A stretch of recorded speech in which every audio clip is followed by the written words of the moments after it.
ಖಾತೆ ಸರಿಯಾಗಿಲ್ಲ, seniority maintain ಆಗಿಲ್ಲ. ರಾಮಲಿಂಗಾರೆಡ್ಡಿ 8 ಸಾರಿ, ನಾನು 8 ಸಾರಿ ಗೆದ್ದಿದ್ದೆ. ಈ ರೀತಿ 8, 7, 5, 6 ಎಲ್ಲ ಗೆದ್ದಿರೋ. ಅದನ್ನ ಸಮತೋಲನವಾಗಿ ನೋಡ್ಬೇಕಾಗಿತ್ತು.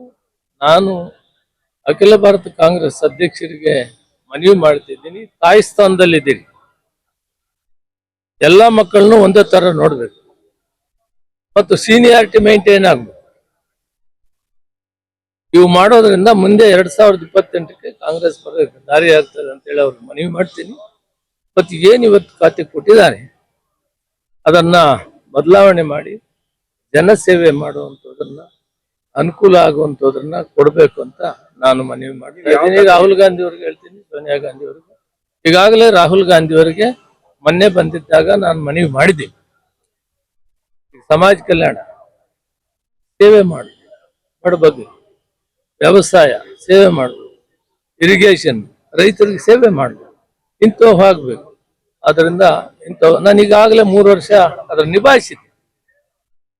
ಅದನ್ನ ಈ ಏನು ಯಾವ್ಯಾವ್ದು ಪ್ರೋಟೋಕಾಲ್ನಲ್ಲಿ ಸೀನಿಯಾರಿಟಿ ಕೊಡ್ಬೇಕನ್ನೋದನ್ನ ಅದನ್ನ ಕರೆಕ್ಟಾಗಿ ನೋಡಿಕೊಂಡು ಮಾಡಬೇಕು ಅಂತೇಳಿ ಮನವಿ ಮಾಡಿದ್ದೀನಿ. ಮತ್ತು ಈಗೂ ಕೂಡ ಅವ್ರಿಗೆ ಹೇಳ್ತೀನಿ, ಈ ಕೆಲಸ ಮಾಡೋದ್ರಿಂದ ಮುಂದೆ 2028ಕ್ಕೆ ಮತ್ತೆ ಸರ್ಕಾರ ಬರೋಕ್ಕೆ ದಾರಿ ಆಗ್ತದೆ. ಗೊಂದಲವಾಗಬಾರದು.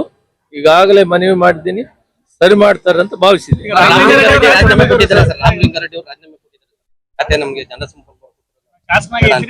ಬಹುತೇಕ ದೇಶಪಾಂಡೆ 9 ಸಾರಿ ಇರ್ಬೋದು ಅನ್ಸುತ್ತೆ. ಅವ್ರನ್ನ ಬಿಟ್ರೆ ರಾಮಲಿಂಗಾರೆಡ್ಡಿ ಅವರೇ ಸೀನಿಯರ್ ಇದ್ದಾರೆ. ಇವೆಲ್ಲನೂ ಕುಂತು ಇವತ್ತು ನಮ್ಮ ಡಿ.ಕೆ. ಶಿವಕುಮಾರ್ ಅವರು ಮುಖ್ಯಮಂತ್ರಿ, ಹೊಸದಾಗಿ ಆಗಿರುವಂತ ಹರಿಪ್ರಸಾದ್ ಅವರು ಇವರನ್ನ ವಿಶ್ವಾಸಕ್ಕೆ ತೆಗೆದುಕೊಂಡು ಇಲ್ಲಿ ಮೂಲಭೂತವಾಗಿ ಯಾರ್ಯಾರಿಗೆ ಯಾವ ಸ್ಥಾನಮಾನ ಕೊಟ್ಟರೆ ಮುಂದೆ 2028 ಸರ್ಕಾರ ಬರ್ತದೆ ಅನ್ನೋದನ್ನ ಚಿಂತನೆ ಮಾಡಿ ಮರುಪರಿಶೀಲನೆ ಮಾಡಿ ಕರೆಕ್ಟ್ ಮಾಡಬೇಕು ಅಂತ ನಾನು ಮನವಿ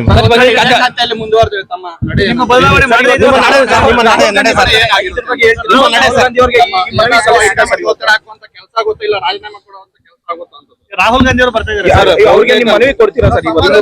ಎಲ್ಲ ಕಡೆ ರಾಜ್ಯಾದ್ಯಂತ ತಮ್ಮ ಬೆಂಬಲಿಗರು ಪ್ರೆಸ್ ಮೀಟ್ ಮಾಡ್ತಾರೆ. ಪಕ್ಷದ 50 ವರ್ಷಗಳ ಸುದೀರ್ಘ ಚರಿತ್ರೆ ಇದೆ. ಶಿಸ್ತಿನ ಸಿಪಾಯಿ ಆಗಿದ್ದೀನಿ. ಏರುಪೇರುಗಳನ್ನ ತಿದ್ದಬೇಕು ಅಂತ ಮನವಿ ಮಾಡಿದ್ದೀನಿ ಅಷ್ಟೇ, ಬೇರೆ ಮುಂದಕ್ಕೆ ಮಾತಾಡಲ್ಲ. ರಾಹುಲ್ ಬರ್ತಾ ಇದ್ದಾರೆ ಸರ್, ಅವರು ಭೇಟಿ ಮಾಡಿ ಇಲ್ಲ.